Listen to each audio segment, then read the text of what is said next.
Om Ajnanatimirandhasya Jnananjanashalakaya Chakshurunmilitam Yena Tasmai Shri Gurave Namaha. Mukam karoti vachalam Pangum langhayate girim Yat kripatamaham vande Shri Guru Dinatarine Paramananda Madhavam Shri Chaitanyeshwaram. Namo Vishnupadaya Krishna Pristhaya Bhutale Srimate Bhakti Vedanta Swamiti Namine. Namaste Saraswati Devi Gauravani Pracharine Nirvishesha Shunyavadi Paschatya Deshatarine. Jai Shri Krishna Chaitanya Prabhu Nityananda Shri Advaita Gadadhar Shrivasadi Gaura Bhakta Vrinda. Hare Krishna Krishna Krishna Hare Hare Hare Ram Ram Ram Hare Hare. Okay, so today we are going to discuss about practical spirituality. We started this journey of self-discovery from day one. What was the topic? Search for happiness. Right? Everybody is looking for happiness, but somehow on the way this happiness as it slips out of our hands, how to attain the real happiness. And also we discussed what are the real problems of life. Janam Mrityu Jara Vyadhi. So those are the real problems. And then Adi Bhautik Klesh, Adi Atmik Klesh, Adi Devik Klesh. And then we talked about who am I? What is my real identity? Am I this body? Am I this mind? Am I this intelligence? Who am I? So we are the spirit soul, and this body is like a dress for the soul. And when we understand this, we want to understand who is God, what is my relationship with God. So we talked about, does God exist? What are the criteria to understand the existence of God? He is the supreme creator. He is the supreme proprietor. The creation implies a creator. The rules imply, the law implies a lawmaker. So we understand God does exist. And then who is God? Right? God has to be one who is full in the six opulences. Aishwarasya samagrasya viryasya yashasah shreya jnana vairagyasya shannam bhagam yatanganam. So who possess all the six opulence to the fullest. And who is that? We talked about Krishna. He is the supreme personality of Godhead. We talked about the topic of one God or many God. And who is God? So we discussed these topics, and then we discussed about the topic of why do bad things happen. Right? The law of karma. Ultimately, everybody has to go through their karma. Whatever action we do, it brings a reaction. So whatever action we do, there is a reaction for that. It's a good karma. Good action brings a good reaction. A bad action brings a bad reaction. And we cannot just balance out between the good and bad. That, okay, I did 5 good and 5 bad, so they will nullify each other. So one has to get the result of all. His good action also and bad action also. And then last time we talked about, okay, then akarma. Akarma means doing our activity in such a way that does not bring reaction. And what is that activity? And we talked about the various ways of connecting ourselves with the Supreme Lord. We talked about the various yoga system, the Karma Yoga, Jnana Yoga, Dhyana Yoga, and ultimately Bhakti Yoga. And what is Bhakti Yoga? Bhakti Yoga is the highest process to understand or to attain Krishna, to attain our real destination, going back to Krishna, going back to the spiritual world. And we talked about the staircase versus elevator. Anybody remember that example? So staircase versus elevator. There are other processes there. Yes, in the previous yugas, there are recommendation of different processes. In Satya Yuga, the recommended process was doing dhyana, Ashtanga Yoga, meditation for thousands and thousands of years. but that process is not feasible in Kali Yuga. Then we talked about Dwapar Yuga. In Dwapar Yuga, no, actually before the Treta Yuga, in Treta Yuga the process was big sacrifices, fire sacrifices, Ashwamedh Yajna, Rajsui Yajna. In Kali Yuga that process is also not feasible. Yes, we can do to a small scale some fire sacrifice, some homa is there, but the actual process of yajna in that age was for self-realization. By just performing the yajna, Lord could be pleased. Lord will appear in front of them. Right? Lord will sakshat appear, give darshan to everybody. So that process also is not feasible because there are no real qualified brahmanas to chant those mantras with that purity. There is no purified ingredient. So that process is not feasible. Then in Dwapar Yuga, elaborate temple worship. Yes, we have the process of temple worship now also, but the main process for Kali Yuga, recommended for Kali Yuga, is the chanting of the holy name. Hare Krishna, Krishna Krishna, Hare Hare, Hare Rama, Rama Rama, Hare Hare. So that is the recommended process. Now, how do we engage in bhakti in our day-to-day life? Right? So we got enough information last 6 weeks, last 6 sessions. Yes, we have got a lot of information.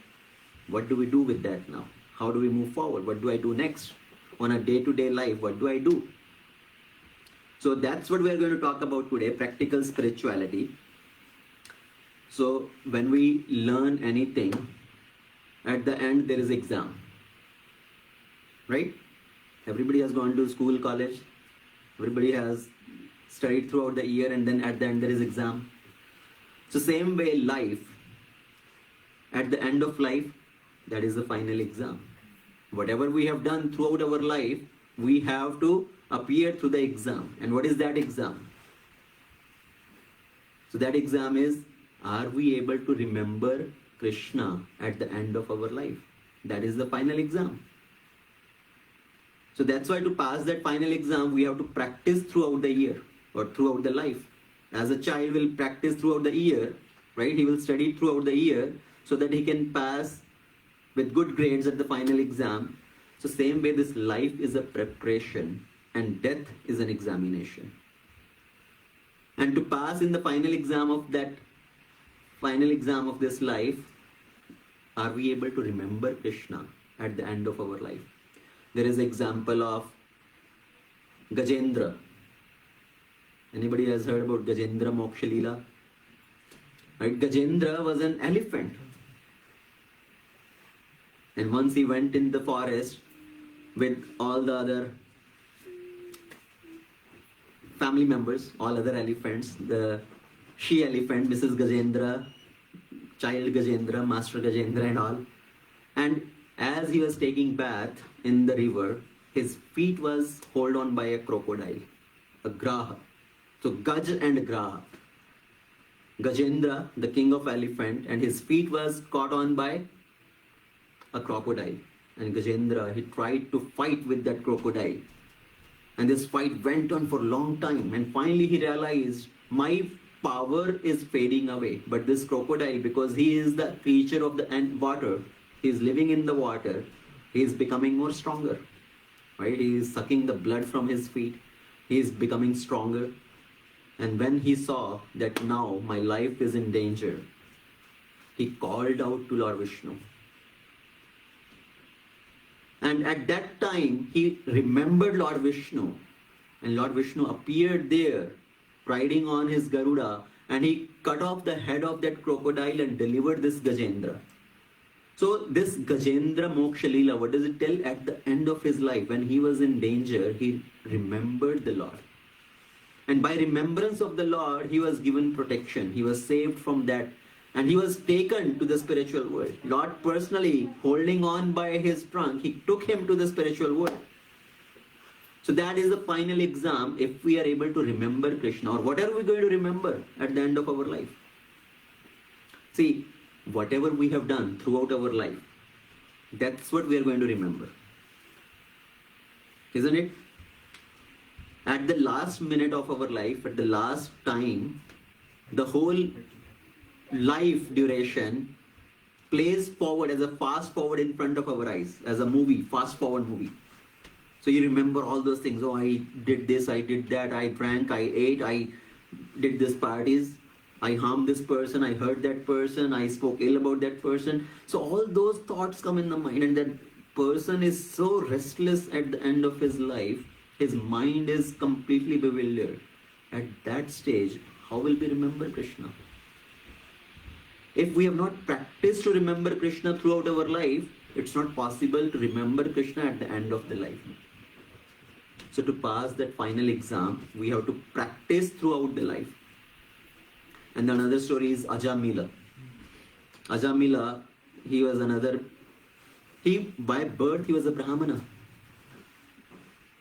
He used to study the Vedas. He used to help his father in his daily ritualistic activities in puja. He will go to the forest, collect flowers. So in that way, he was helping his father. He was performing his Brahmanical duties. But one day as he went to the forest, his mind was attracted towards a bad scene. He saw one Shudra embracing a Shudrani, a prostitute. And he also got attracted by that. He developed that desire to act in that way. He kicked out his gentle wife from the home. He kicked out his parents, and he brought that prostitute at home and started living with her and produced many children through her. To please her, he will engage in all sort of sinful activities. He gave up his Brahmanical culture. He engaged in cheating others, engaging in gambling, drinking, all sort of things. And the last child, even at an old age, he got a child through that woman. But in his life, he had done some sukriti earlier. So he was given intelligence to name his last child as Narayana. So he named his last child as Narayana. And because he named his child, he was so attached to his child, he will call, Narayana, come here. Narayana, eat your food. Narayana, drink your milk. Narayana, go to sleep. He is so attached to his son. He is calling out his name. And once the Yamadutas came to snatch out the soul from his body, to take him to the abode of Yamaraj, and he was so scared seeing those horrible looking Yamadutas. He could see those Yamadutas standing there. And he was so scared. And out of fear, he called out to his son, Narayana, Narayana, help me. Even though he called out the name of his son, but because he called the name of Narayana, Vishnu Dutas came immediately. So Vishnu Dutas protected him from the Yamadutas. There was a long exchange. So this is a beautiful section in Srimad Bhagavatam. But the bottom line, the summary point here, which we want to talk about is remembering the Lord at the end of your life. Now we cannot say, oh, Ajmila, throughout his life he did sinful activities and he was able to chant Narayana, so I will do same thing. Right? I will do all bad activities throughout my life, and at the end of my life when Yamadutas are standing in front of me, I will call out Narayana, Krishna, Rama, and Lord will come to protect me. Sorry, it doesn't happen like that. One has to practice throughout the life to be able to remember Krishna at the end of life. And that's what we are going to talk about, practical spirituality. So passing the final exam of one's life. Antakale cha mameva smarna muktva kalevaram yah priyati samadbhavam yati nasti atra sanshaya. There is no doubt in that. What Krishna says, in what there is no doubt? Antakale cha mameva. At the end of one's life, if somebody is able to remember me. Smarna muktva kalevaram. So when one gives up his body, at that time, if he is able to remember me, he will come to my abode. Yah priyati samadbhavam. He will attain to my nature. Yati nasti atra sanshaya. There is no doubt in that. So that is Krishna's promise. And that is the final exam of our life. Are we able to remember Krishna? Or what are we going to remember? Because we are going to remember with whichever object our attachment is. Right? Wherever your attachment is, you are going to remember that. If you are attached to your wife or child or house or cars or bank balance, wherever your attachment is, that's what will come in mind. That's what we will remember. So we need to develop attachment towards Krishna. We need to develop the attachment to the holy name. We need to develop attachment in serving Krishna. So, understanding the spiritual life. Many misconceptions about the spiritual life. Many people think spiritual life means old age program, retirement program. How many of you think like that? So honestly, right? Let's be honest. Many times we think, or most of people think, spirituality means retirement program. Once we grow old, once we don't have anything else to do, then we'll think about spirituality. What is the need now? Why now? Now I'm young, let me enjoy the world, let me travel the world, let me earn a lot of money. Once we are good for nothing, then we'll think about spirituality. Once a person, his father, he retired. And as his father retired, he presented him Bhagavad Gita. So my father is retired, now he has time, he can read Bhagavad Gita. And what about you? Oh, I have a lot of time. I need to do a lot of things first. And when I retire, when I grow old, then I will think about Bhagavad Gita. Then I will read Bhagavad Gita. So people think spirituality, understanding the scripture, that is a retirement program.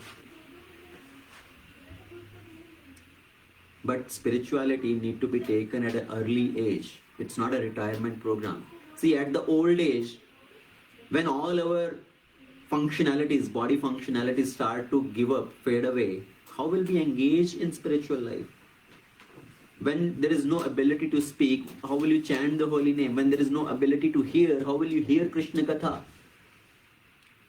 When there is no ability left to move around, what will you do in service? How will you serve? So spirituality is not an old age retirement program, but spirituality need to be taken at the early age. Prahlad Maharaj. How many of you know Prahlad Maharaj, a devotee child, right? Everybody coming from this background, you have heard about, maybe watched some devotional movies as a Prahlad Charitra. Prahlad Maharaj in his teachings, what does he say? Kumar Acharat Pragya. One should engage in spiritual life from Kumar Avastha. What is Kumar Avastha? Childhood. 5 years of age. See here, surprisingly, correlation is there in America. What is the age when you send your child to school? A proper school, not as a preschool. Yes, we can send early. 5 years. So at the age of 5 years, you start sending your child to school. But that is the principle of Shastra. At the age of 5 years, one should start training the child in spiritual life. Now, question may come. We have missed that boat. So what next? So are we done? We don't have to do anything now because we already missed the boat. But at least whatever stage we came in this process, we come to this understanding, we start from there. Best use of the bad bargain. So at least we came at the age of 30, 40, 50, at whatever time, at least you woke up, you engage in that. How many of you heard the statement, Jab jago tabhi savera? Right? Whenever you wake up, that is morning. People say like that. But it doesn't mean in a literal sense that whenever you wake up, 10 o'clock, 11 o'clock, 12 o'clock, that is morning. The real meaning of that statement is, in your life, whenever you wake up, whenever you come to your right understanding, right consciousness, that is the beginning of your life. That is the beginning of your human life. So at whatever stage we understand this, we should start practicing. We should start our journey in the spiritual life. Many people, they keep Bhagavad Gita at home. How they keep? Bhagavad Gita as it is, they keep as it is. It is called Bhagavad Gita as it is, and they keep it as it is, without opening, without even. So some people wrap it in a red cloth nicely. They will keep it very religiously. They will keep it in their temple room or hiding up somewhere. Oh, this is very sacred book. Let's keep it safe. The sacredity of that book is in opening that book and reading it. Not just putting it aside and putting a dhupbatti on that. Yes, even if you do that, that is good, but the real purpose of that is to open it and read it. Then you understand the real purpose of life. Everybody want to live a meaningful, dynamic life, purposeful life. Anybody who doesn't want to live a meaningful life, raise your hand. So I assume everybody want to live a meaningful, dynamic life. And Bhagavad Gita is the life manual. It teaches how to live a meaningful, a dynamic, purposeful life. So when you want to live a dynamic, meaningful life, when you should understand that? At the beginning of your age or once you are done with your life?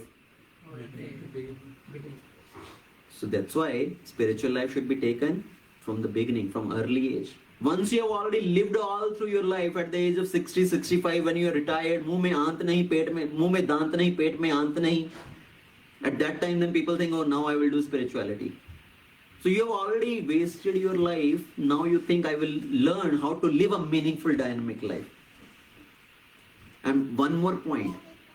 When we want to offer something to the Lord, if you want to offer some flower to the Lord, will you offer fresh, nice flowers from your garland or from your garden, or you will offer the stale, all the dead flowers, murjhaye phool? Which flower will you offer? Fresh flowers. I mean, many people sometimes think, oh, my beautification of my garden, beautification of my house, it will be lost if I pluck all the nice flowers. So let me take some flowers from the backside, little bit, okay, which are starting to fade away now. So we want to offer nice, fresh flowers to the Lord. The same applies to us. How about you? You should offer yourself to the Lord when you are youth, when you are fresh, not when you are stale, when you are already half gone or 90% gone. So that is the misconception that spirituality means old age program or a retirement program. So spirituality should be taken at an early age. At the time of death, people say or people chant something, in India especially, right? When people are taking somebody's dead body to the cremation ground, what do they chant? Ram Naam Satya Hai. Ram Naam Satya Hai. So is Ram Naam Satya Hai only at the time of death? All other time Ram Naam is not true? Right? People say Ram Naam Satya Hai only when somebody dies, somebody's been taken to the burial ground or to the cremation ground to burn up his dead body. People will keep chanting Ram Naam Satya Hai, Ram Naam Satya Hai. Arey bhai, Ram Naam is true now only? All your life Ram Naam was not Satya? That is a big misconception. People has made up this as a big trend like that. If you start chanting Ram Naam Satya at somebody's wedding, what will happen? Somebody's wedding going on, right? The yajna is going on, fera going on, and you start chanting Ram Naam Satya Hai. Somebody is cutting their birthday cake and you start chanting Ram Naam Satya Hai. What will they say? Hey, you are a fool number one. Are you mad? Are you crazy? But bhaiya, you are crazy. Is Ram Naam Satya Hai only at the time of death? Ram Naam is not Satya throughout the life? So that is a big misconception which we have made up, that spiritual life means a retirement program or an old age program. Throughout our life we want to enjoy. And another big misconception, second misconception, spirituality means I have to renounce everything. I have to give up everything. How many of you had that misconception also? Okay. Prabhu is honest, he is at least raising his hand, maybe hopefully not anymore. Not anymore. Right? So many people think if I take to the spiritual path, if I take to spirituality, it means I have to give up everything. I have to give up my occupation, I have to give up my family, I have to give up everything and go to the forest and renounce everything, become a renunciate. So that is also a big misconception. In Bhagavad Gita, what does Krishna say? What does Krishna teach? When Arjuna, see, this Bhagavad Gita starts with Arjuna's dilemma. Arjuna Vishadi Yoga. Arjuna is confused. What is my duty? What should I do? And he was confused to the extent he told Krishna, I don't want to fight. I don't want to do the duty of my as a Kshatriya duty to fight in this war. Better I will go, renounce everything, go in the forest and live like a mendicant. Beg from others, live on begging. What is the use of all this war? So Arjuna was ready to renounce, but what did Krishna say? Did Krishna say, yeah, very good.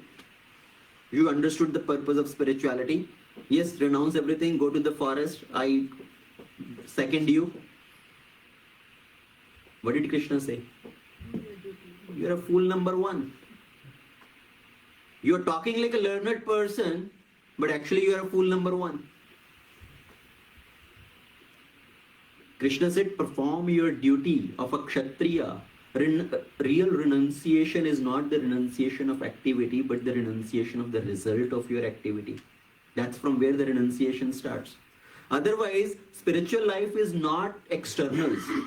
Somebody puts on a dhoti kurta, saffron clothes, a big tilak or a big mala in the neck and thinks that, oh, I have become a spiritual person. So spirituality is not externals. It's not the change of dress.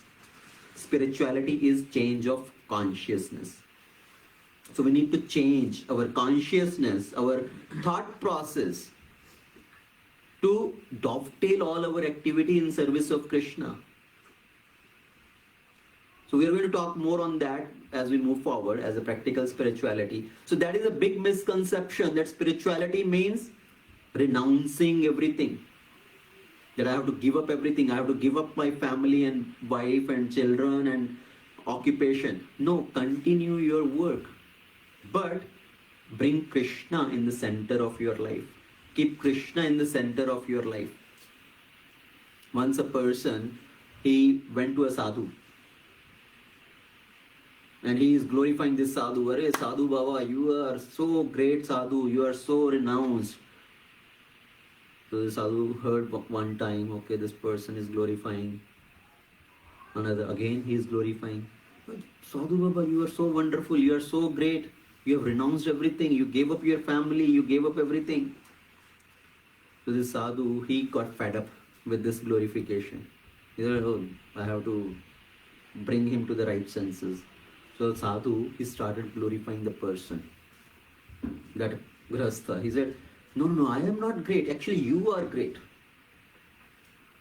You are such a great person. You are more renounced than me. So this person got bewildered. I am trying to praise this sadhu and he is on the contrary glorifying me, that I am more renounced. So finally he asked, why are you saying like that? I am trying to glorify you, but you are telling like this. Why? He said, so tell me one question, tell me one thing. Who is more valuable? Is Krishna more valuable or the worldly things are more valuable? Said, yes, definitely Krishna is more valuable. So the sadhu said, see, I renounced only the worldly things. I left my house and all this wealth, all worldly things. But you left Krishna. So who is bigger renounced? Who is more renunciant? So that is our situation, right? We keep stuck with all these worldly things and we just give up Krishna only.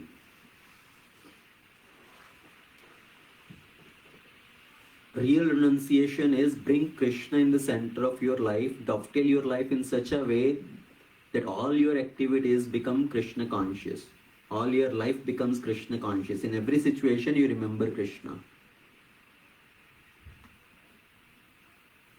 So it's not simply change of dress, it's a change of consciousness. And why Krishna chose Arjuna to speak this message of Bhagavad Gita? Why Krishna chose that particular time and place to speak this message of Bhagavad Gita? So everybody knows, right? Bhagavad Gita was spoken on the battlefield of Kurukshetra just before this war was going to start between Kauravas and Pandavas. And the fate of the whole world practically depends on that war. What will be the outcome of that war? The whole world's fate depends on that. So it's such a crucial time, and at that time Krishna spoke this message of Bhagavad Gita to Arjuna. Why? To just signify the importance of this message. Krishna could have spoke this Bhagavad Gita to Arjuna at any other time. They were friends, they used to meet, they used to sit together, they used to talk. Any other luxuriously time Krishna has spoken this message to Arjuna, but why now? Just to tell the importance of this message, how important, all other things can wait. Just imagine, you are going with your most dear friend, crossing an intersection, you are standing at the red light, and your friend say, wait, let me tell you this Bhagavad Gita. And you say, hey, let's cross this intersection, let's go out, let's go home, sit comfortably, and then you can tell me whatever you want to tell. So, but Krishna told this message of Bhagavad Gita to Arjuna at that situation, at that time, when the war is going to start. It's such a crucial, critical time. Because that is the importance of this message. Everything else in our life can wait. And one may say, Krishna was there to guide the chariot of Arjuna directly. But where is Krishna now to guide my chariot? Our chariot is like cars and planes. So where is Krishna to guide my chariot? That time Krishna was personally there and Krishna spoke this message of Bhagavad Gita to Arjuna personally. How do I understand whatever Bhagavad Gita I am getting? Is that the same Bhagavad Gita? Is that the same shlokas which Krishna spoke? Is that the same message coming out what Krishna spoke? How do I understand? So many people say, Krishnam Vande Jagat Guru. Right? Krishna is Guru. Krishna will guide me. I don't need anybody else to guide me. I will accept only Krishna. But can we access Krishna by ourselves with our tiny brain? We need the guidance of Guru to help us reach to Krishna, to understand the message of Bhagavad Gita, to understand the message of the scriptures. So in Bhagavad Gita, Krishna tells how we can understand that same message which was spoken to Arjuna 5,000 years ago. The same message is accessible to us also. And how we can understand that message?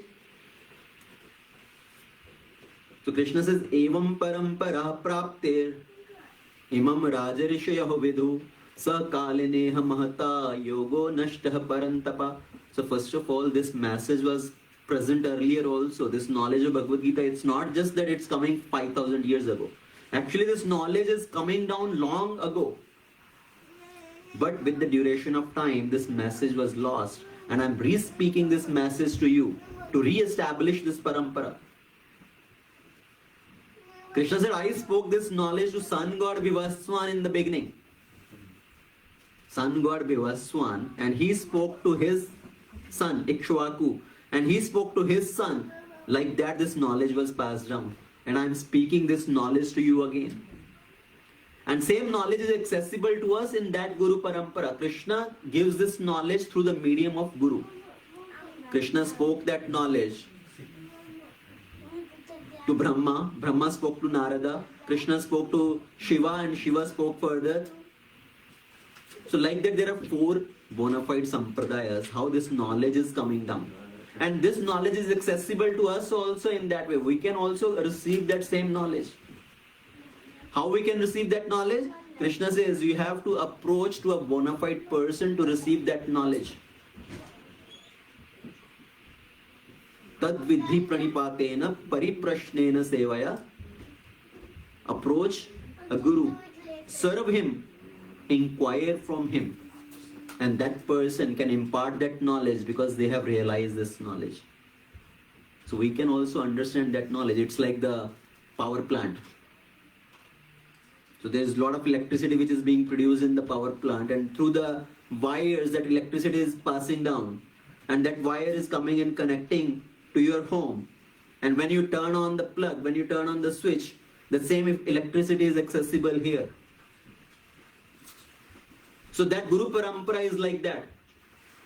That is a powerhouse. Krishna is passing down that knowledge, and the same knowledge is accessible to us in that bona fide Guru Parampara. So we have to understand how we can also access that knowledge which was spoken to Arjuna. And Srila Prabhupada, he wrote the commentary on this Bhagavad Gita. He gave the translation to every shloka and the purpose, his realizations on those purpose to pass on that message of Krishna. There are hundreds and hundreds of different versions of Bhagavad Gita available by different speakers, by different authors. But many times people, when they give the commentary on Bhagavad Gita, they misinterpret the real meaning of Bhagavad Gita. Right? They will speak on Bhagavad Gita, but they take out Krishna from Bhagavad Gita. They remove Krishna. Many people say, in Bhagavad Gita, it is said. Who said? But they don't say. In Bhagavad Gita, Krishna said. In Bhagavad Gita, it is said. And I am speaking that Bhagavad Gita. So I am saying this. So they speak on Bhagavad Gita, but they don't believe in Krishna. Oh, so Krishna says, surrender unto me. Right? Man manabhava mad bhakto mad yaji mam namaskuru. And Krishna says, sarva dharman parityajya mam ekam shranam vraja. Take my shelter, surrender unto me. But they remove Krishna. No, we don't have to surrender to Krishna. We have to surrender to somebody within Krishna. Arey bhai, Krishna's within and without is same. There is no difference in that. So people speak on Bhagavad Gita, but they remove Krishna from the picture. And they give their own misinterpretations on that.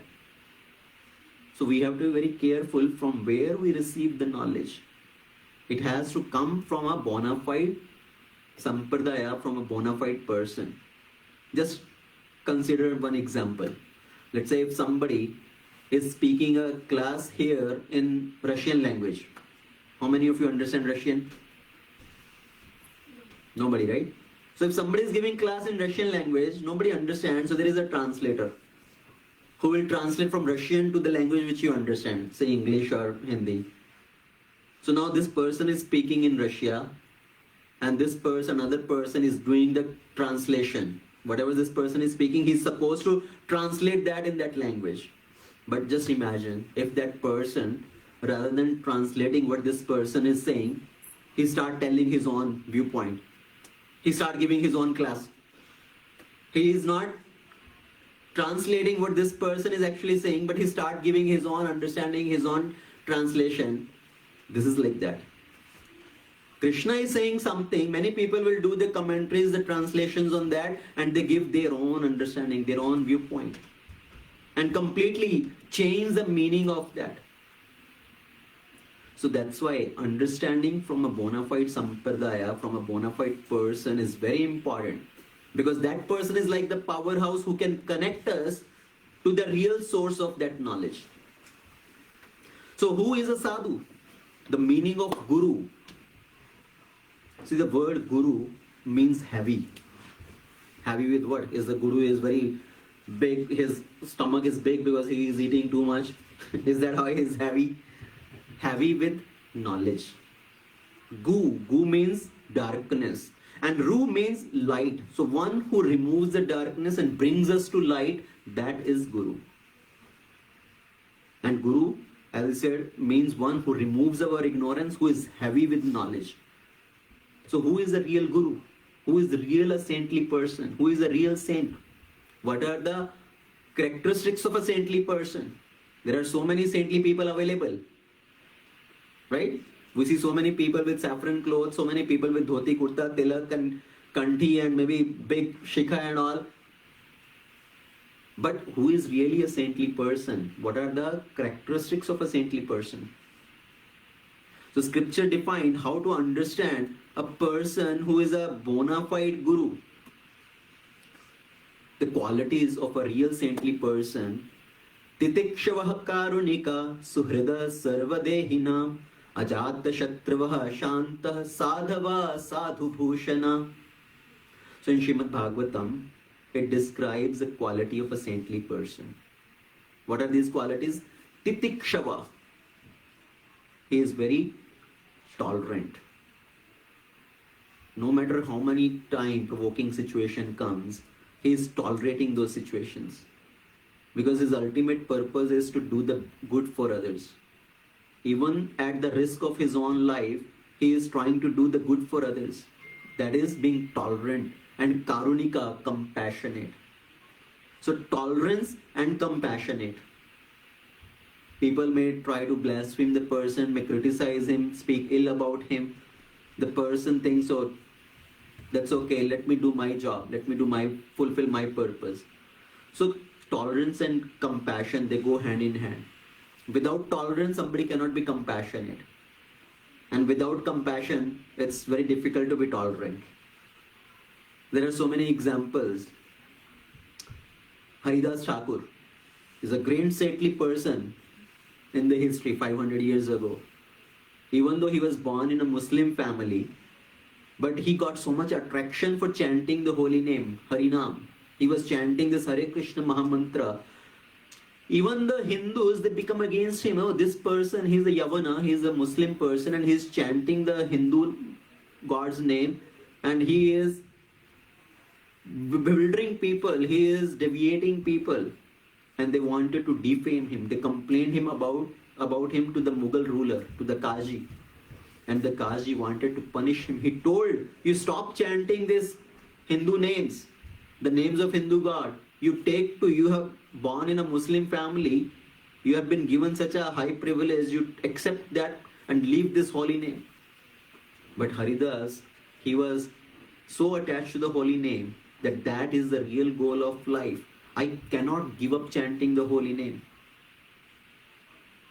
And he was told, if you don't give up chanting the holy name, you will be persecuted, you will be tortured, you will be punished, you will be killed. But Haridas Thakur did not give up. He said, Khand khand hoye de, jaye yadi pran, tabho ami badne na chhade harinam. This is a Bengali text. So what does it say? Khand khand hoye de. Even if my body is cut into pieces, even if I am killed, I will not give up the chanting of this holy name. And I will not stop distributing this holy name to others. So that is tolerance and compassion. Even the soldiers, so he was given a punishment to be beaten up in 22 marketplaces. They are beating him with the hunters. Uske upar kode barsaye ja rahe hain, that you stop chanting this holy name. But Haridas Thakur did not give up still. And the soldiers were feeling so much of being afraid that if we are not able to punish him, if we don't let him stop chanting, the Kaji, the Nawab, is going to punish us. So when they told this to Haridas Thakur, he said, okay, by me being alive, this is causing problem for you, putting you in trouble, I will give up my life. So he went into trance, he went into samadhi, and the soldiers thought he is dead, and they threw his body into the river. Of course, he came out.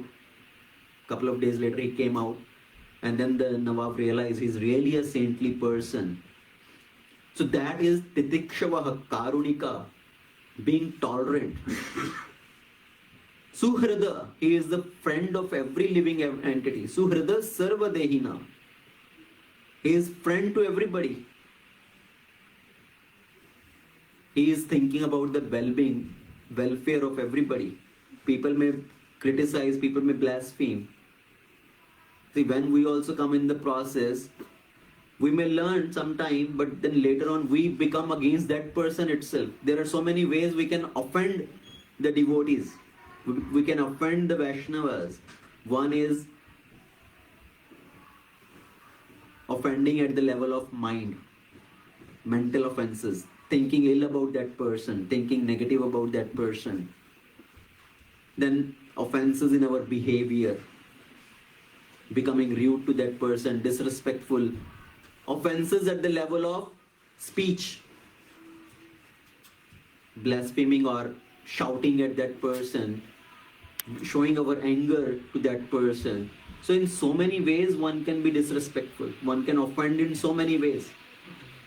But the person think, okay, this person is under some other illusion or under the influence of something else, better maybe he will come to his senses. So he prays to the Lord, please give him the right intelligence, right understanding. That's what Haridas Thakur was also doing. He was praying to the Lord, please give them the right intelligence. They don't know what they are doing. So a real saintly person, he is friend to everybody. He is thinking about the welfare of everybody, even at the risk of his own life.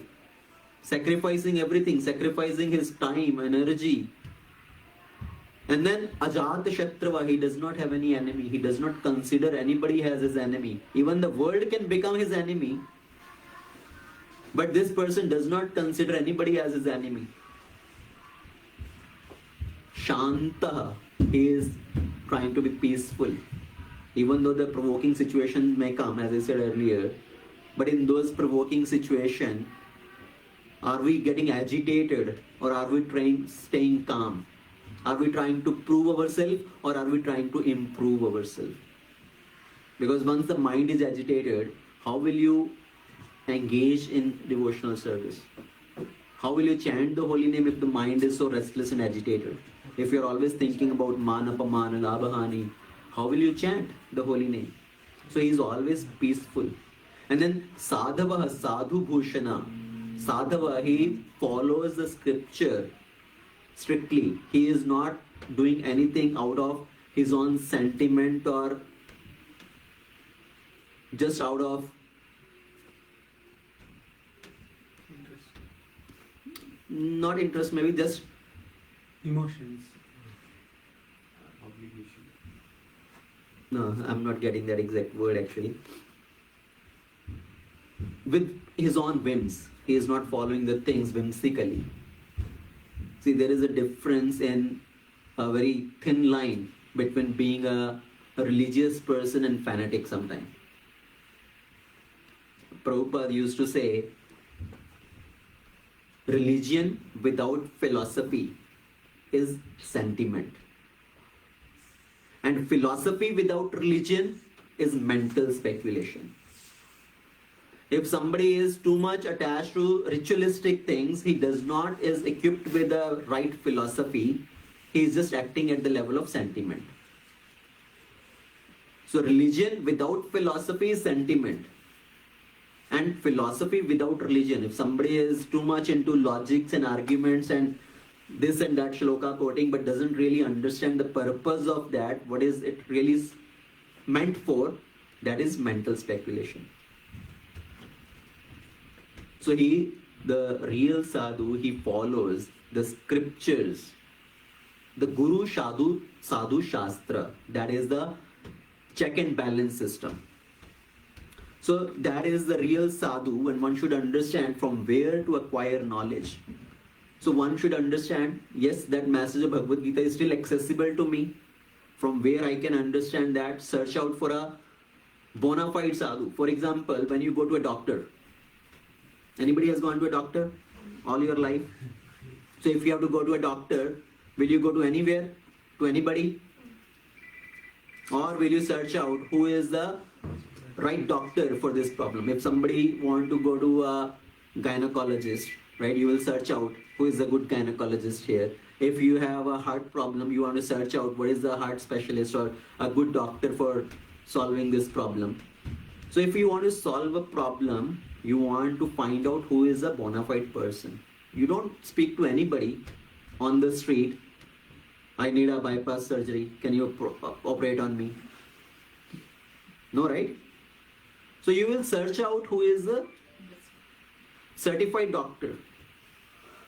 So same way, we want to search out who is a certified sadhu, who is a bona fide guru, who is a bona fide sadhu.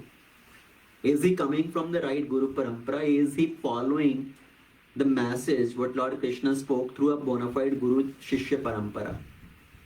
It's not that somebody just gets up and say, oh, I got all this knowledge realized in my head. All this knowledge was revealed to me sitting in the cave and now I will teach to you. See, we had a teacher, right? In the school you have a teacher. And that teacher had a teacher. And that teacher also had a teacher. That teacher also had a teacher. Same applies in spirituality. We have a teacher, a guru. He has a guru. He has a guru. Ultimately it goes to whom? Krishna. So the person should come in a bona fide Guru Shishya Parampara. So this is how we receive the knowledge. Then coming to the temple, the importance of temple. Many people, they go to temple, right? There are so many temples all around. What is the real temple? What is the purpose of temple? In the temple, deity of the Lord is there. People go pay obeisances, ring a bell, put something in the hundi. But what is the real purpose of going to the temple? What do they do mostly when they go to the temple? See, mostly all these temples, they are being empty practically these days. Nobody goes to the temple. Nobody thinks they have time to go to the temple. Once in a while, they will go to the temple, rings the bell. And the Lord also may be thinking, "Arey, today somebody came. Aaj to chalo koi aaya.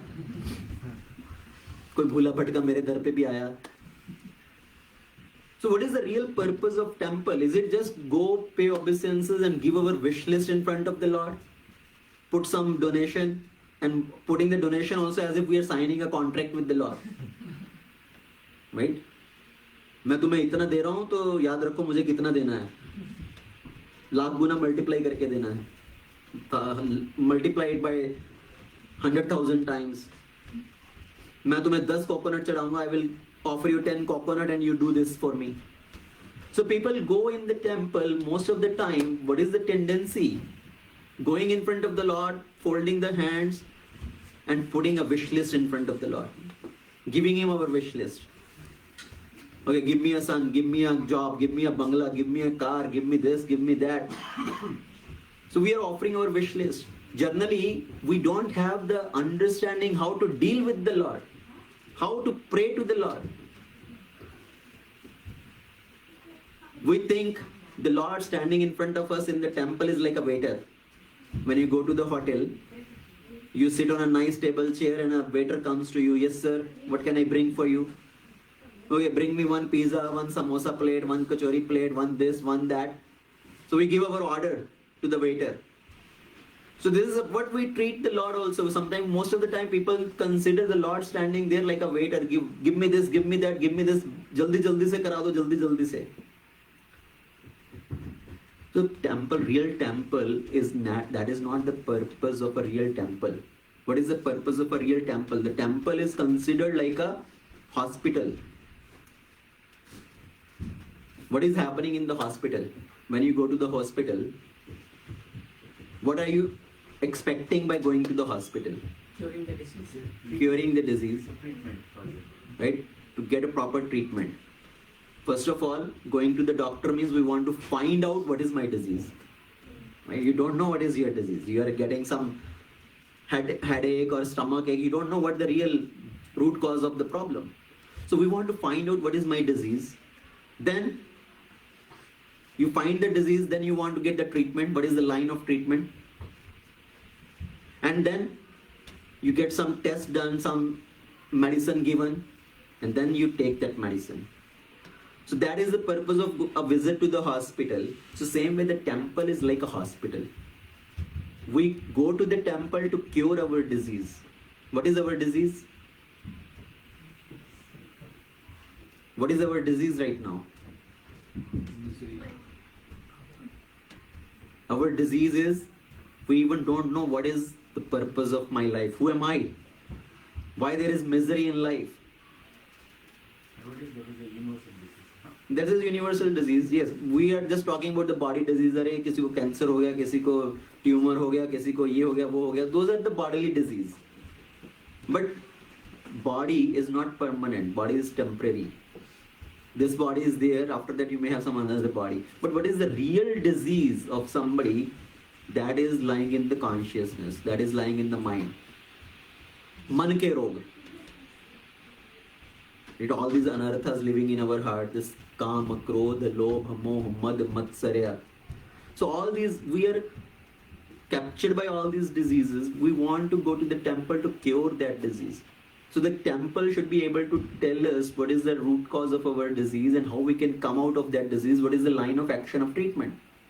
So a temple is like a hospital, and there are specific purpose, specific functions of the temple. What are the functions of the temple? Number one, the purpose of temple is to provide knowledge.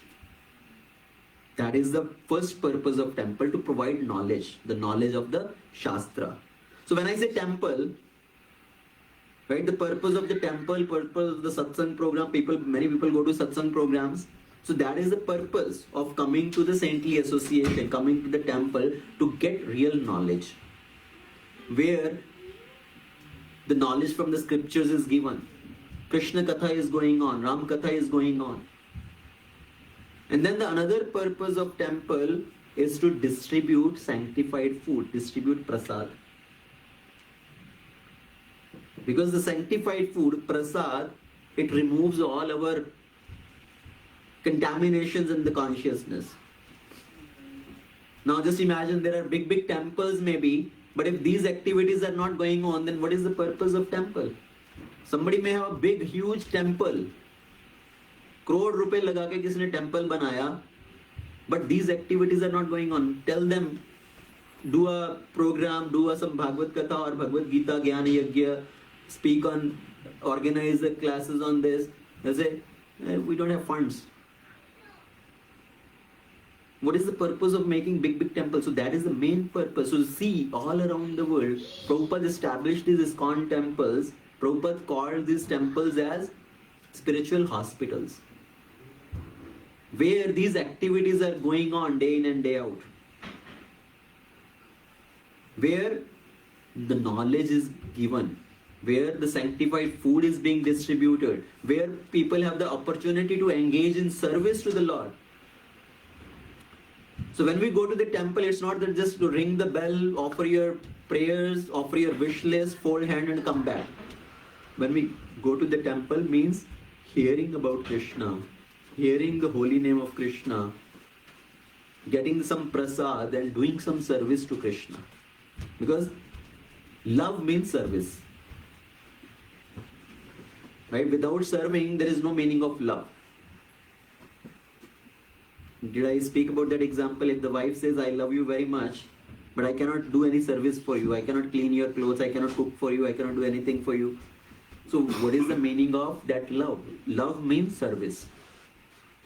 So we need to engage in these activities. Hear about Krishna, chant about Krishna, talk about Krishna, serve Krishna. So temples are the real hospital. So disease. So when we go to the hospital, you want to know what is the cause of the disease, right? What is the root cause of the disease? So same way, when we go to the temple, when we go to the satsang program, we start to understand what is the root cause of our disease, of this entanglement in this material world, why we are suffering in this material world. Ichha dvesha sammuttena dvanda mohena bharata sarva bhutani sammoham sarge yanti parantapa. That is the root cause of our disease. Ichha and dvesh. Because of our desires to enjoy in this world and because of our envy. Envy happens at multiple levels. It's very difficult to get rid of envy. So ichha, dvesh. Because of that, we are bound in this material world, we are suffering. That is the root cause of our disease. So what is the treatment? Krishna says, Sarva dharman parityajya mam ekam sharanam vraja.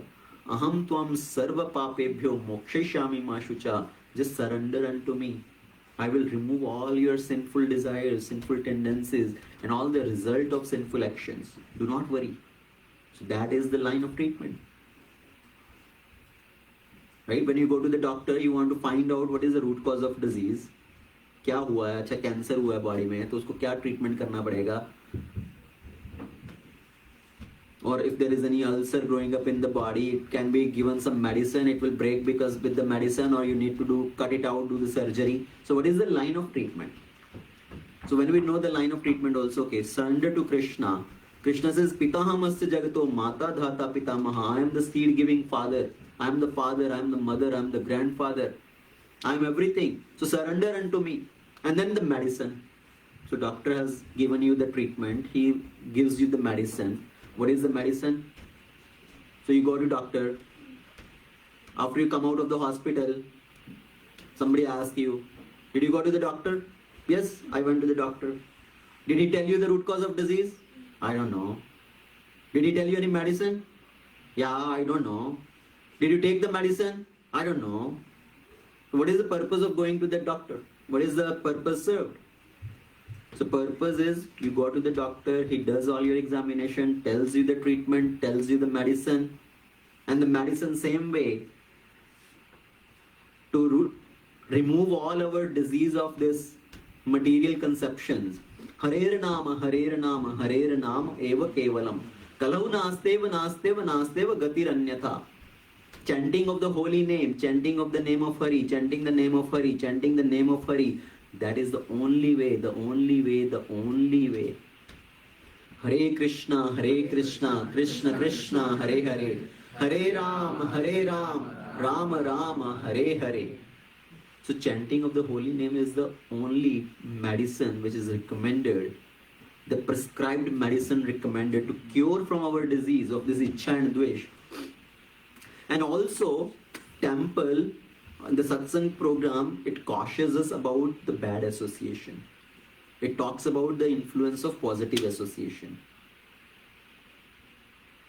Asat sang tyaga ei vaishnava achar. It talks about the danger of bad association. Everybody here is a family person, right? We all have families. You all have children. Everybody is very careful about with whom their children associate, right? You are very careful. You want your child to have a good association, don't fall into a bad association. So we know the risk of bad association. We know the dangers of bad association. Because association is a very big influencing factor in what we become. Shakespeare had a very powerful statement. He said, tell me 5 of your friends. Tell me 5 of your friends and I will tell you who you are. Because you become with whom you associate. If somebody wants to become a drunkard, just hang around with drunkards. Naturally, he will pick up that. Somebody wants to smoke, just hang around with people who are smoking. He will also start smoking. Hang around with people who are thieves. This person will also start doing theft. So our association plays a big role in what we become. So our association shapes our desire, and our desires shapes our association also. Understand that point? Our association shapes our desire. So we understood that part just with these examples. What kind of association you have, you also get that kind of desire. And same way, our desires shape our association. If you have a strong desire for a particular thing, you will try to seek out that association. You want to learn about new IT technology. What will you do? Attend some conference related to that topic. If somebody is interested in a particular medical new research, he goes to that conference, associate with those people, he seek out that kind of association, that kind of opportunity. So our desires shape our association also. So I remember in my college time, I was living in hostel. And in my life, I was not a big fan of cricket actually. In my childhood also, even though I quote many examples of cricket, I did not indulge too much into watching cricket. I always felt watching cricket is big waste of time. 8 hours sitting in front of that ED box and just keep watching somebody hitting the ball. Waste 8 hours, practically all your day is gone, or all your night is gone, right? Night match. Waste all your that valuable time. But when I was in the hostel, right, I was living in the hostel on the campus, and there is a common room where there is a TV or something, and when there is a cricket match coming up, all the hostel students, they will gather in that common room. They are watching that cricket match. So much passion is going around. Anybody hits a 4 or 6er, everybody is jumping and shouting, and even somebody is not interested in cricket, he becomes enthused. He also just pulled up into that. What is that? Power of association. So your association, your desires are shaped by your association. And same way now, somebody is interested in spiritual life, then you want to seek out that kind of association. Oh, I want to associate with those people who can help me progress further. So power of association. And coming to satsang, coming to temple, it teaches us the bad influences of wrong association. A bad apple in the basket can destroy the whole bag of apples. Right? If there is one bad apple, it can destroy the whole basket of apples. So same way, one person, bad person in the association, it can destroy whole thing. It can poison the mind of others to such an extent that two friends can become enemy. Anybody has faced that situation? Right? Two people are very close friends. They are very dear to each other. But this one person, he pollutes the mind of another person to such a degree that same person turns enemy towards the other person. He starts hating the other person. That is the influence of bad power and bad association. And in our bad association, we don't have to go away actually. We don't have to go too far to get bad association. Bad association is available in your home. What is that bad association? TV, the idiot box. Right? It's right accessible. It's called one-eyed guru. It's right accessible in your family room, in your living room, in your bedroom. And people sit in front of that one-eyed guru and keep flipping the channels. And we think, oh, I'm learning so much. This is entertaining me so much. The destruction which has been done to the whole Vedic culture because of this television was not even done by the Britishers, was not even done by the Mughal rule. The amount of destruction has been done by the television. See, Britishers came. They tried to destroy the Vedic culture, Sanatan Dharma, on the strength of what? English education. They started blaspheming the Vedic education system. They started criticizing it, demeaning it, telling this education system is like a kindergarten study for a Britisher. Right? So they devalued the Vedic education system. They tried to bribe people to convert them. Mughals came, they tried to destroy the Vedic culture on the strength of sword.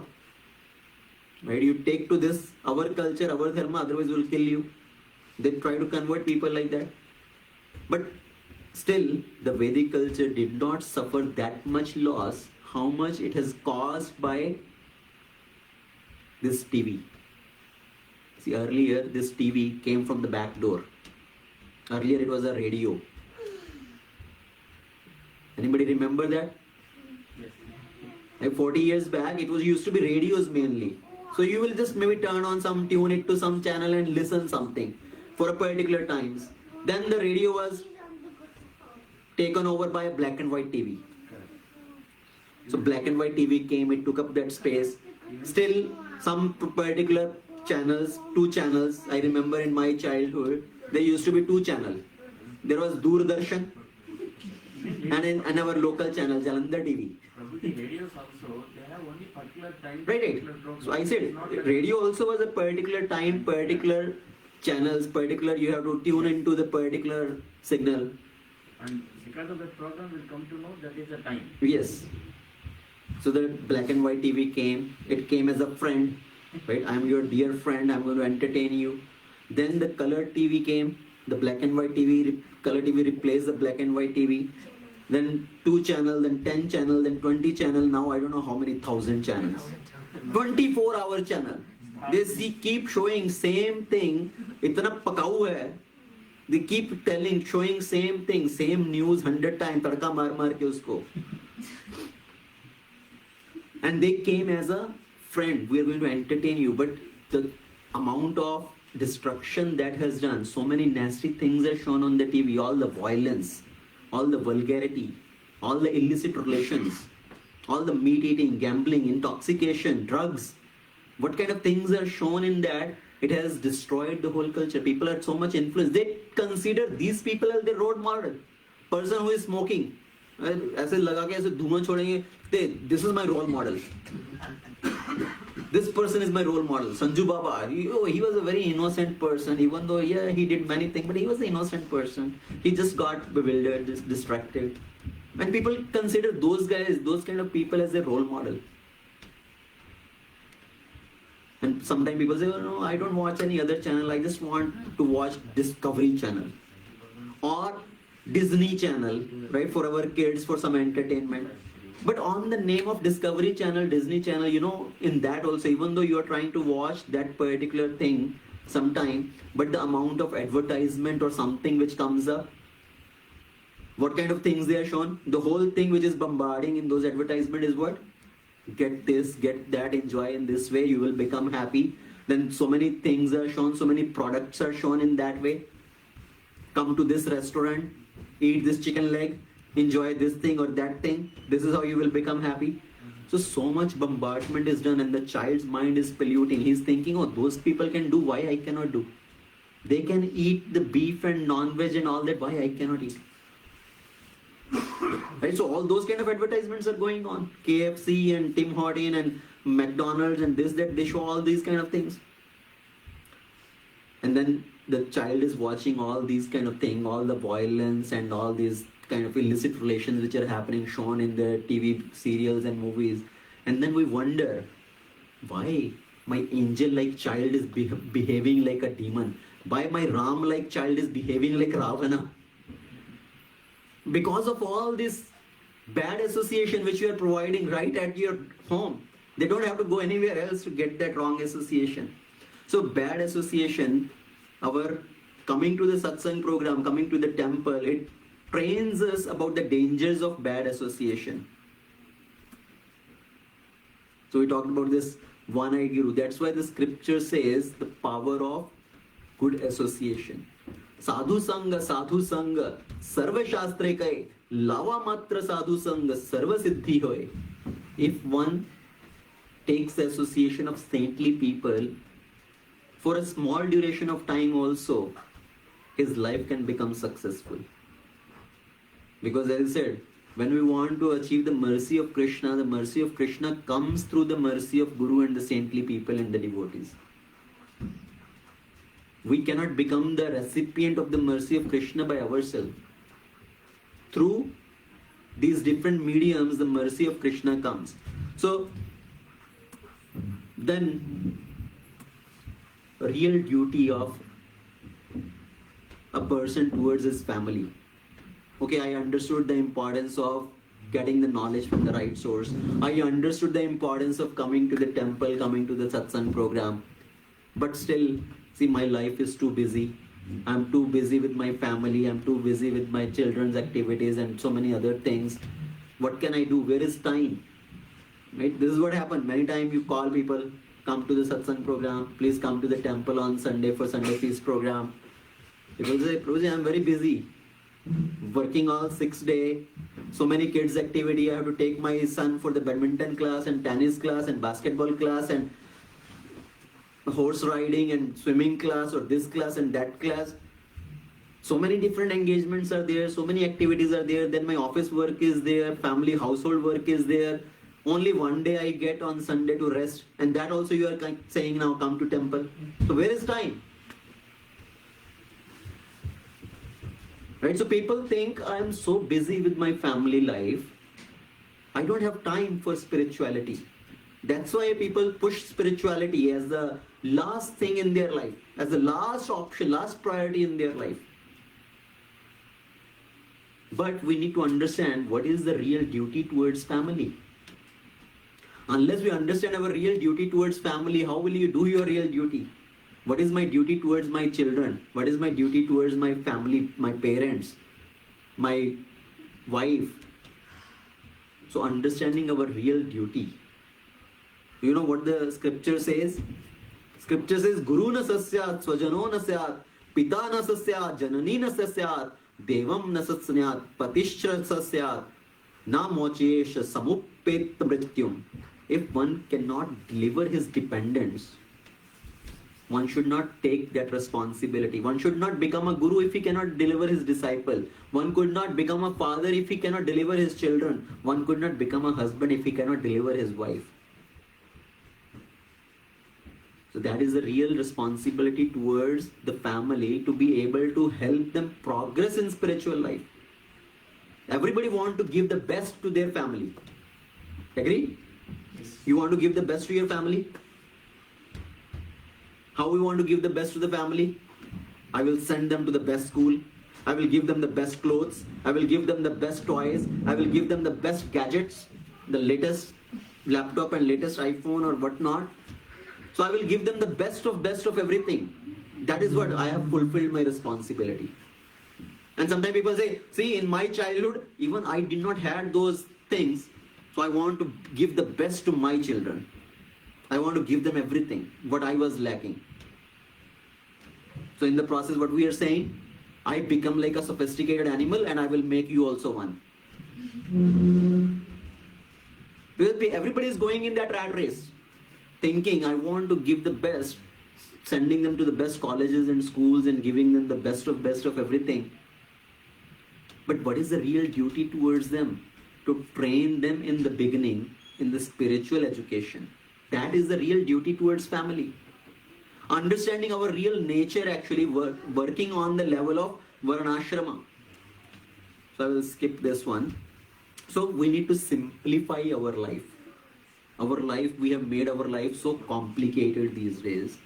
So many what we call as self-imposed responsibilities. Self-imposed responsibilities. What is the meaning of self-imposed responsibilities?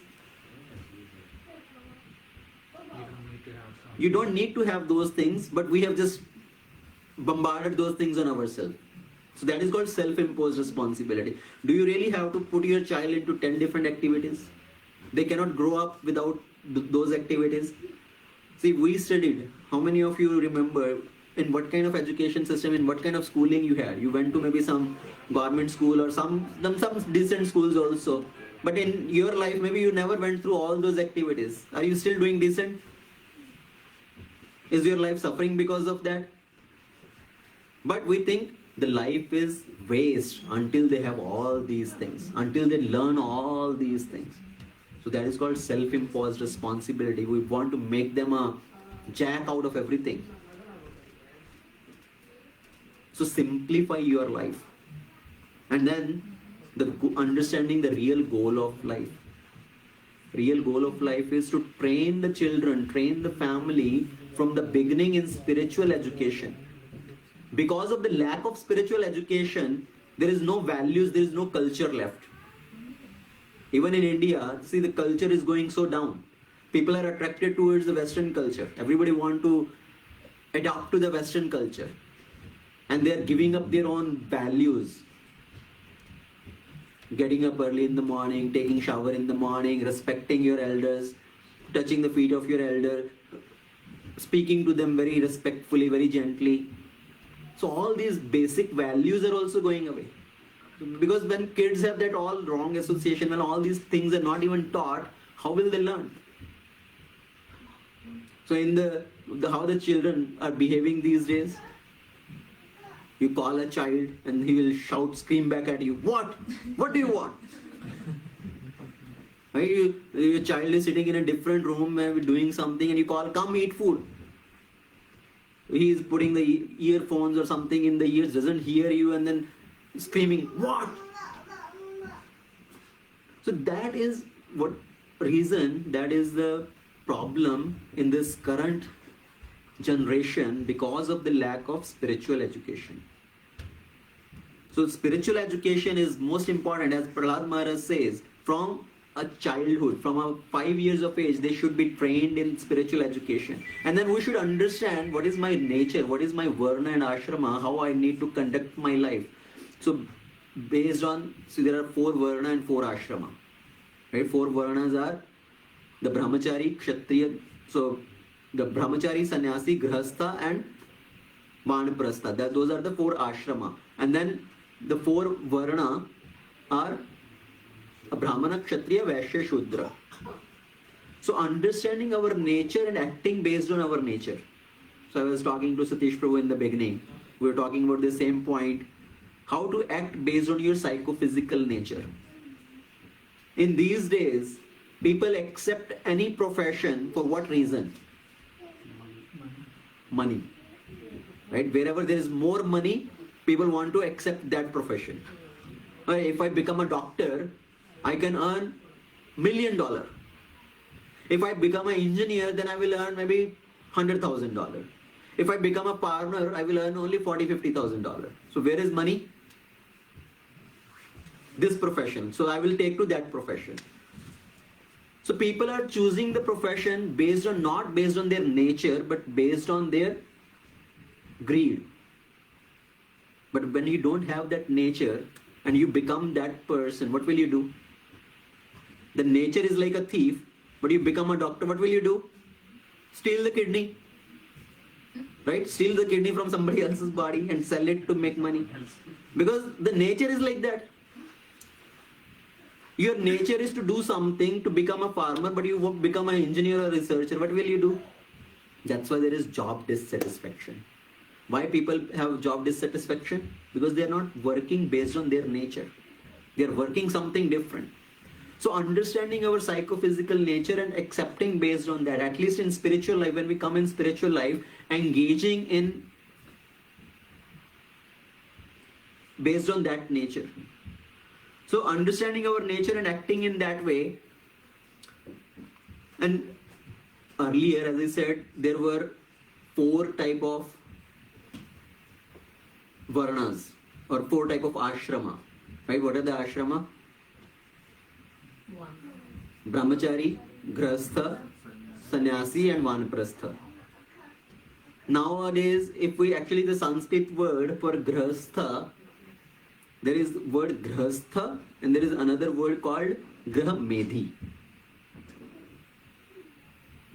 There are 2 different terms. What is the meaning of Grahastha and Grahamedhi? See, Brahmachari ashram.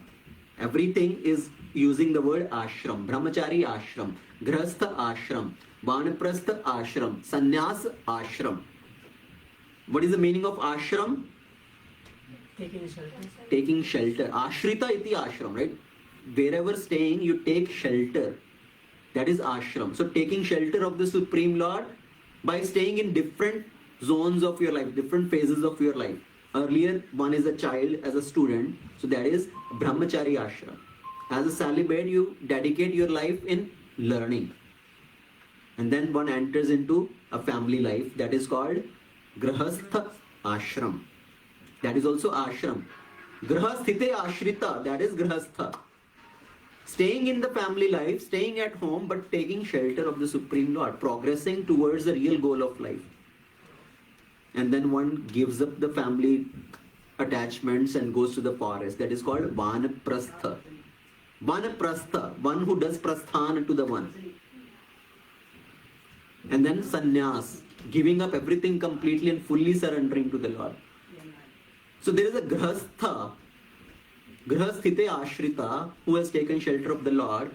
But if we are not taking shelter of the Lord while staying in the householder life, then what is the another word used? And it's called Grahamedhi.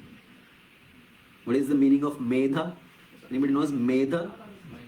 Intelligence. One whose whole intelligence is captured in the Graha. So Graha Medhi, whose whole concentration, whole intelligence is consumed in the Graha, in the family life. My wife, my family, my children, my house, my this, my that. He is not able to think anything beyond that. He doesn't work towards the real goal of life. That person, even though living in the family life, is not called actually Grahastha, it's called Grahamedhi. So scripture says we need to become Grahastha, not Grahamedhi. While staying in the family, engaging our family in spiritual life. And the meaning of ghar, right, house, in Sanskrit, what is the meaning of the word? Or the word used to define a house? One is graha, there is another word used.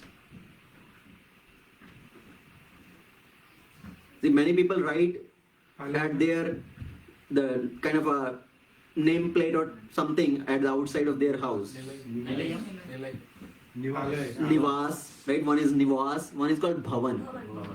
Nikunja Bhavan or Vaikuntha Bhavan. People write like that name, right? Bhavan. What is the meaning of Bhavan? So literally word meaning, yes, if you take the dictionary meaning, it will say a building, a palace or house, right? Home. But bhavan, if you split the word bha plus one. So what is one? Forest. Who lives in forest? Animals. Animals. So animals live in the forest, and bhavan means bha comes from bird Bhagavan. When Bhagavan is the center of that house, that home, then that house actually becomes bhavan. Otherwise you remove bha, then it is one only where animal live. Even though humans are there living, but they are living like animals only, right? The animalistic propensities, eating, mating, sleeping, defending, all those fair basic activity which animal also do. So that's why living with the family at the home, convert your home into a bhavan. And bhavan really mean temple where Lord is there, when the Lord is the center of that house. So make your house into the temple. That is how we start on a day-to-day life, your spiritual practice. Making your home into temple. How you make your home into a temple? What does the temple mean? See, on the temple, you see there is some flag, right? This building is dedicated to the Lord. We know there's service of the Lord is going on. He is the master of that building. So same way, we want to make our home into temple, where Lord is the master of that home. Many times people, they buy a home, they also put some picture of the Lord. They want to put a temple in the home, right? Some small altar, some small temple. And what place they give to the Lord in the house? Somewhere far away in the corner, maybe hidden in some cabinet. Open for 5 minutes in the day, do some dhupat bhatti and then close. Okay, you just stay here. And the rest of the house is for my enjoyment. So house really mean the Lord is the center of that. He is the master of that house. He is the owner of that house. And we are the caretaker. We should consider ourselves as the caretaker, not as the owner. So establishing the Lord in the house, putting the picture of the Lord, putting the deities of the Lord in the house, and serving the Lord, doing the arati to the Lord, offering the food to the Lord. So in that way, engaging in the service of the Lord while staying at the home, engaging your family also in the service of the Lord. See, another difference in temple and a regular house is what? On the temple there is a flag, there is some chakra, which signify, oh, this building belongs to the Lord. Who is the master of our houses? What is the sign outside the house? In most of the houses? Nameplate. Huh? Nameplate, okay. A big antenna on the roof. Right? So we are declaring that is the master of our house. We have dedicated this house to this guru, this master.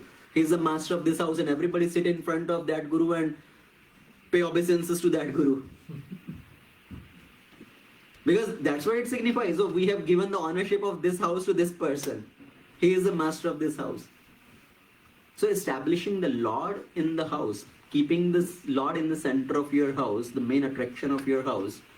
And for the TV, we give the best place to the TV. Isn't it? People give the best place to the TV. Family room, this big wall. This is the best place to hang the TV. And then everybody will sit in front of that. So same way, we should actually give the best place to the Lord in the house. He is the master of the house. And engage all your family in serving the Lord. Engaging your family in offering the arati, in offering the food to the Lord, inviting the whole family, other relatives, other neighbors and members to come together to serve the Lord. And what about our work? What about our occupational duties? I need to go to job, I need to go to my shop or my business. How do I do that? So make your occupation into a devotional activity. See, when you go to occupation, when you go to your work, what should be our thought process? Yes, I'm going to work. I will do my work to the best of my ability to earn money so that I can take care of this house. That is the property of the Lord. To maintain this house, to engage in the service of the Lord. These family members have been given to me as a gift of the Lord. So to take care of them, to maintain them, So having that consciousness, not having your selfish agenda to show to the world how great I am. So make your occupational duty also into devotional service. So when you earn money, so you bring that money, you buy the food stuff, you buy everything, you cook that food and offer to the Lord. So all your activities have become devotional activity. The activity of going to work, the activity of going to the market, doing the shopping, activity of coming home, doing the cooking, and then offering to the Lord. So all the background activities also become devotional service. When you keep Lord in the center, when you think I am doing everything for the Lord. So see, buying a house, right? Making a house, that is sanctioned in scripture. Yes, as a householder, you buy a house, you get a house. But keep Krishna in the center of that house. That is spiritualizing the house. So don't just stick with what is sanctioned. Make that spiritualized. You can eat food, right? You can eat vegetarian food that is sanctioned in the scripture.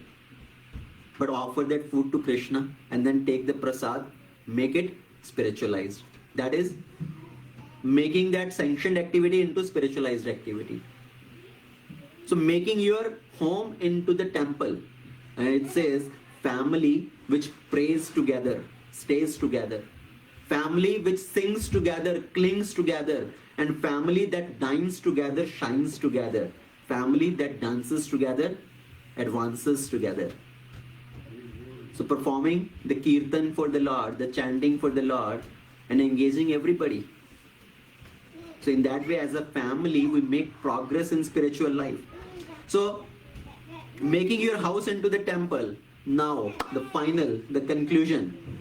You go to the doctor does your medical examination, everything is okay, you are performing your activities regularly. You need to take these vitamins regularly. Right? Doctor will say, okay, start taking vitamin D and vitamin C and vitamin K or vitamin F or whatever. Right? So you need to take these vitamins, multivitamins, regularly. So same way, in our day-to-day life, to practice spirituality, we are going to give you 4 vitamins today. Okay, so you need to take those 4 vitamins on a regular basis.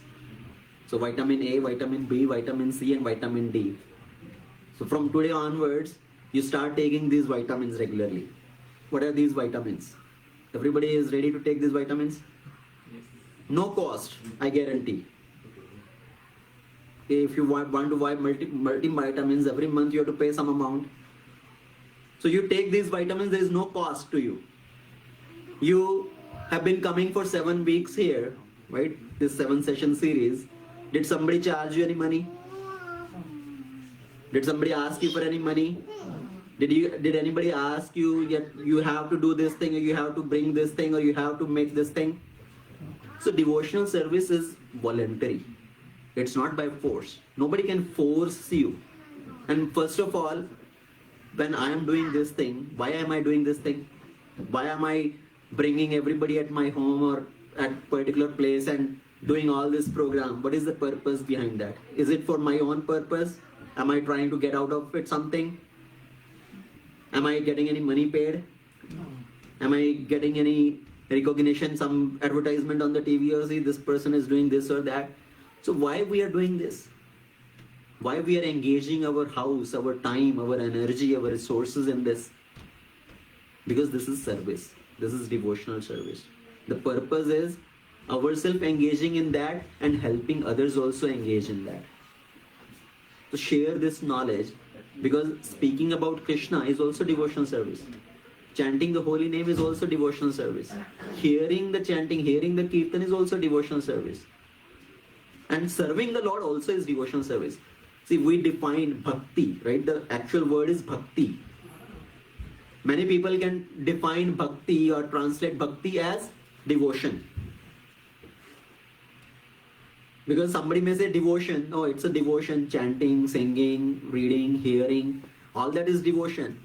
But Prabhupada specifically called it as devotional service. Because it's a service. Chanting is also a service. Hearing is also a service. Speaking is also a service. And doing practical service to the Lord also is a service. So at the same time, just a practical service also, only that also we should not consider, this is only devotional service. So all these activities are devotional service. Prahlad Maharaj says, Shravanam Kirtanam Vishnu Smaranam Pada Sevanam Archanam Vandanam Dasyam Sakhyam Atma Nivedanam. So all these are the processes of devotional service. So we are doing this as a service, and everybody who is coming here is as a volunteer basis. There is no force, there is no money charge, there is no imposition on that you have to do this or you have to act in that way. So it's a voluntary. Love is voluntary. Love cannot be by force. You cannot force anybody to love you. Can you? You cannot pay $1 million also to somebody to love you. That person out of obligation may respect you from outside externally, but the internal respect cannot be bought by paying $1 million, billion, $1 trillion also. There are certain things in life which we can get out of our money. There are certain things which we can do because of our intelligence. There are certain things we can do because of our bodily power, because of our austerity, because of the power of group of people. But devotional service is by the mercy of Krishna and by the mercy of Guru. Chanting of the holy name can happen only by the mercy of Guru and Krishna. So these 4 vitamins. Let's start with vitamin D. So vitamin D is diet, Krishna Prasad. So taking Krishna Prasad on a regular day-to-day basis, whatever we eat, offer it to the Lord. And when you offer to the Lord, then it becomes sanctified food. Then it becomes prasad. In India, when we used to go to temple, right, on Tuesday people will go to Hanuman temple, offer some badana, or people in some programs they will get some mishti, what do you call misri or something, some round sweet balls. What do you call that? Patasha or badana or something like that. And we think that is prasad. And when I came to ISKCON, the whole concept changed. Oh, prasad is not just those some sweet balls. Everything, whatever we eat, that should be prasad. Whatever dal, chawal, roti, sabji, whatever you eat, that is prasad. So to offer to the Lord, it has to be what can be accepted by the Lord. We cannot just offer whimsically to the Lord. Whatever is accepted by the Lord, only those things you can offer. So offering the food, what is accepted by Krishna, so vegetarian diet. Just not vegetarian, but it is offering to the Lord Krishna and then accepting that as prasad. Then it becomes sanctified. Many people may think, oh, we are vegetarian people, we are very strict vegetarian. Prabhupada said, what is so special about that? Even a monkey is a vegetarian. So we are not interested in just becoming vegetarian, we are interested in becoming Krishnatarian. Krishnatarian doesn't mean you eat Krishna. Krishnatarian means you eat the food which is offered to Krishna. You eat prasad of Krishna. So to offer the food to Krishna, yes, we have to follow certain standards. We have to offer only what is accepted. Right? The pure vegetarian food. And in that also there are certain things which are not offerable, which cannot be offered to Krishna. So when you started coming to program, you had expressed a desire to bring something. And maybe you did not know all the standards of the rules, what is acceptable, what is not. Somebody maybe used onion garlic and maybe you were told that, oh no, it cannot be used because we cannot offer that to Krishna. Onion garlic is considered as a tamasic food and it cannot be offered to Krishna. So one has to give up that. Now the question comes, oh, this is too difficult. How can I give up onion garlic? There are so many health benefits. There is so much taste because of onion garlic. Right? So many people pose that kind of challenge or that kind of question. What will be the taste without onion garlic? But actually, in reality, if you see, onion garlic do not add taste to the food. It take away the real food taste of the food. And people, in my experience, I have seen many people, when they start eating without onion garlic, after few weeks, after few days, then they start to realize the real taste of the food. Oh, this is so wonderful, this is so tasty. Sometimes people think how you can make chole without onion, how you can make this particular thing without onion garlic. Hey, Baba, everything is possible. Without onion garlic, actually the real taste comes. Onion garlic are like the changu mangu, like the gundas on the street. See, there are gundas on the street, the bhais who say this area is our area. Right? Nobody else can come in this area. This area belongs to us. So onion garlic are like that changu mangu. No other taste will remain in the food. It's our influence now. So one should accept what is offerable to the Lord and reject what is not offerable to the Lord. But that is a big challenge. Just let me ask you one question. So we will go to other vitamins very quickly. We already discussed all those. So I will tell you what those other vitamins mean. So D is diet, accepting Krishna Prasad. C is chanting of the holy name. So we already spoke about the importance of chanting, right? Engaging in the chanting of the holy name. Hare Krishna, Krishna Krishna, Hare Hare. Hare Ram, Ram Ram, Hare Hare. Because chanting purifies our mind, purifies our consciousness. But is it going to happen overnight?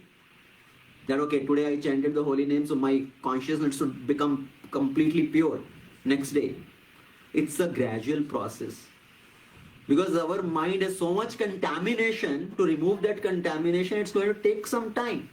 So we have to continue with that process. So engaging in the chanting of the holy name on regular basis, with a fixed number of rounds every day. Somebody can take to 1 round, 2 round, 4 rounds. Start with something. Chanting 2 rounds of the holy name takes about 15-20 minutes in the beginning. So dedicating the time in service of Krishna, in engaging in the chanting of the holy name. So on a regular basis, chanting the holy names, dedicating some portion of your time for this spiritual activity. And then, so C is chanting. And the mantra, when we say chanting the mantra, manatrayate iti mantra. One who has the potency to deliver the mind. That is mantra. And then comes B is books. Reading the spiritual books. Our library room may be filled with books. Our cabinet may be filled with books. So many different type of books. Political books, books related to business, books related to some technical things, some technical magazines and all that. But the real knowledge, the real power of discrimination comes by reading Shastra. To understand what is right for me, what is wrong for me. To be able to differentiate between the right and wrong, if we really want to understand, that is by reading the scripture. By reading the books coming from the bona fide Sampradaya. Srila Prabhupada, he spent all his life giving the commentaries on these books, on Bhagavad Gita, Srimad Bhagavatam, Chaitanya Charitamrita. All night he will sit and speak, translate. He will sleep only like 2 hours at night. Dedicate all his time in translating, reading, writing these books. So reading the spiritual books, because books give us the power to discriminate, to understand the right and wrong. But we are so used to of reading the WhatsApp messages. Right? We spend so much time, oh, this WhatsApp message, very nice, let me read this and send to 100 different people. So many messages come in WhatsApp, so much bombardment is there. Every time, tick, tick, click, click, something is going on at any time. Some ting, ting happen, you want to pick up your phone and read that message or watch that short video clip. Hundreds of messages come, and if you want to spend that much time reading all the messages, listening to or watching all those short clips, even the 2-minute clips, so much it becomes. And we don't give time to importance to reading the actual books. Because everybody is looking for shortcuts, taking some snippets here and there, but not systematically reading the books. So reading the Shastras systematically, that is the importance of books, that is your vitamin B. On a regular basis, reading this spiritual book, regular basis reading Bhagavad Gita, 1 shloka, 1 page of Bhagavad Gita every day, at least. So that is regular reading. And then A is association. Association of devotees. Coming to the right association. We already talked about so much about the importance of association. Right? Association shapes our desire. And when we come to the right association, it's like charging our battery.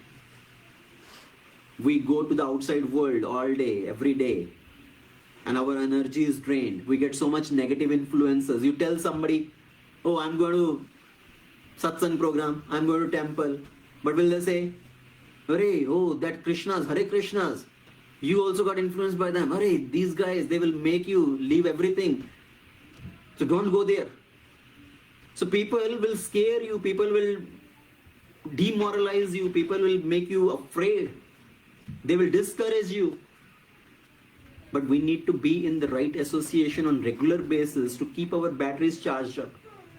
Once one person was distributing Bhagavad Gita, right, in saffron clothes, he is a Brahmacari, so he was distributing Bhagavad Gita.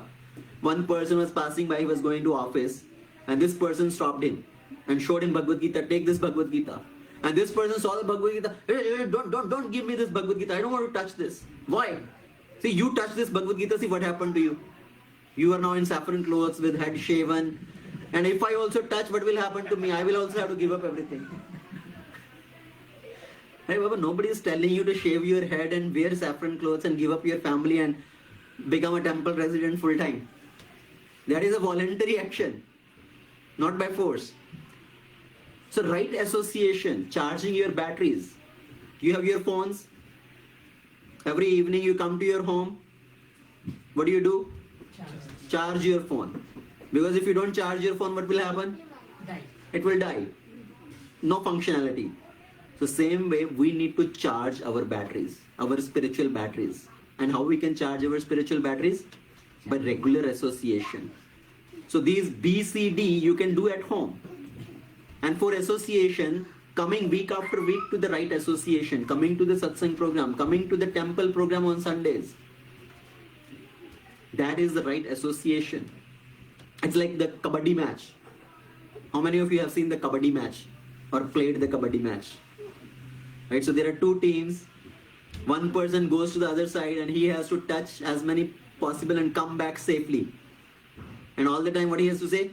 Kabaddi, kabaddi, kabaddi, kabaddi, kabaddi. He has to maintain his breath. And if the other person catch hold of him and make him leave his breath, lose his breath, then that person is dead. Right? That person is out of game. So our life, day-to-day life is like the kabaddi match. You go to your work, you go to the outside world. It's like playing kabaddi with Maya.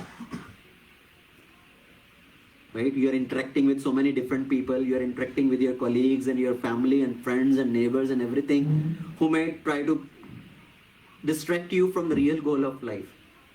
Who may tell you, oh, why go there? Come, we will enjoy, we'll do some party today. Let's have some, go to some vacation, go to some other trip or this or that. Let's watch some movie. So people will distract you. That is our war with Maya. That is, we are playing the kabaddi with Maya. And we have to come back safely and plug our battery, charge our battery by being in the right association. Because that gives us the inspiration to continue on week after week after week. Otherwise, our inspiration goes down. Slowly, slowly, slowly it goes down and it dies away. What should be the first priority? Slowly, slowly it starts to slip down. First becomes second, second becomes third, then it goes to the 10th list, to the bottom of the list, and then it just goes out of the list. So that's how it works. So association. Now coming back to the diet or coming back to all these activities, my question to all of you, if you were offered $1 million package today, right? You apply for a job and your employer, your boss tells you, we are going to offer you this very wonderful package, $1 million package with all the nice facilities you can imagine of, but we have few conditions. If you can meet those conditions, if you want to accept those conditions, this job is yours. What will you say? Without even listening to the condition, you say, yeah, I'm ready. Whatever the condition, just tell me. I'm ready to sign the contract. Right? This is such a wonderful package coming up. I don't care what condition. I will follow everything. So if the employer says you have to stop drinking, you have to stop eating non-veg, you have to stop doing this, stop doing that, stop eating onion, garlic, what will you say? What will left in life? no drinking, no meat eating, no gambling, no onion, garlic, no tea, coffee. What is left in life? I cannot do this. How many of you say that? Or will you be ready to do anything to get that luxurious package? What to do with million? Huh? After leaving these things, what to do with million? So you will not accept that. Yeah. Obviously, those million you spend it for the hospital. Right? So that is the mental conditioning, that is the material conditioning. We think, oh, without this, what is the life? What is left? So same way here, just suppose Krishna is coming in front of you. Krishna says, I am ready to take you with me. I am ready to give you all the facilities, all the happiness and peace of life. You just follow these standards, just follow these practices. And we say, no, Krishna, this is too much. I am happy here. I will happily suffer here, but I cannot leave these things. I am ready to suffer life after life after life after life, but sorry, this is too much for me. That's what we have been doing. We are not ready to give up these small things. We are so attached to this. That's why the example of that sadhu and the person I gave, this person, you are more renounced, Baba. You have given up Krishna only for these things. Because Krishna is most valuable, so you are more renounced. Who has given up the most valuable thing, he is most renounced. So we accept what is favorable for devotional service and we reject what is unfavorable for devotional service. As for any country, there are certain rules and regulations you have to follow to become a good citizen. Right? As a good citizen, who can be considered as a good citizen? Who follows the rules and regulation of the country, of the state. So same way, if we want to become a good devotee, if we want to become a good human being, we need to follow certain standards. And those standards actually don't make us devotee. Those standards are to bring us to the human level. And what are those regulations? Either we can discuss it next time or I will just give you a brief synopsis here. So there are 4 pillars of Dharma. Dharma is standing on these 4 pillars. So we need to follow, we need to uphold these 4 pillars of Dharma. Austerity, cleanliness, mercy and truthfulness. These are the 4 pillars of Dharma. And if we break these 4 pillars, then Dharma cannot stay. And to uphold these 4 pillars, that's where this 4 regulative principle come. Austerity. What is austerity? So for the austerity, what is the principle to follow? No, cleanliness is another principle, but for austerity, no intoxication. If we want to maintain the pillar of austerity, means no intoxication. Because somebody who is intoxicated, there is no scope of performing austerity. How many drunkard people you will see 4 o'clock coming to the Mangalarati? Their night starts at 4 o'clock. Right? They will be drunk and falling somewhere, doing ultis, vomiting and all that. The drunk person cannot stay stable on his feet. What is the question of performing austerity? So to maintain the principle of austerity means no intoxication. And then cleanliness. Cleanliness means external cleanliness and internal cleanliness. Cleanliness of your body externally and cleanliness of the mind. If the mind is contaminated with so many other things, where is the question of cleanliness and practicing spirituality? So to uphold the principle of cleanliness means no illicit relation. Because illicit relation means our mind is so polluted. So having the relationship within a legal marriage, right? Legal married life. Not having illicit relation outside of a legal marriage. That is another principle, the 4 niyama to follow. So austerity means no intoxication, cleanliness means no illicit relation, mercy. Mercy means to not harm others. So to uphold the principle of mercy means no non-veg, no animal killing. Because if somebody is to satisfy this 6-inch tongue, they are ready to kill a 6-foot animal. Where is the question of mercy? To satisfy our taste, our tongue, we do not care for the other sacred life, where is the creation of mercy? So no meat eating, that is the principle of mercy. Truthfulness. Truthfulness means no gambling, no speculative enterprise business, where there is a chance of then you have to lie, you have to do this or that to be getting the profit, to maximize your profit.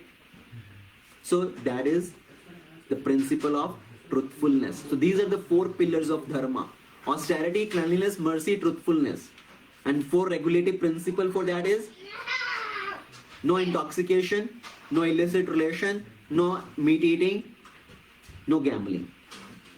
So that is where we come to the level of human beings. Once a devotee came to Prabhupada.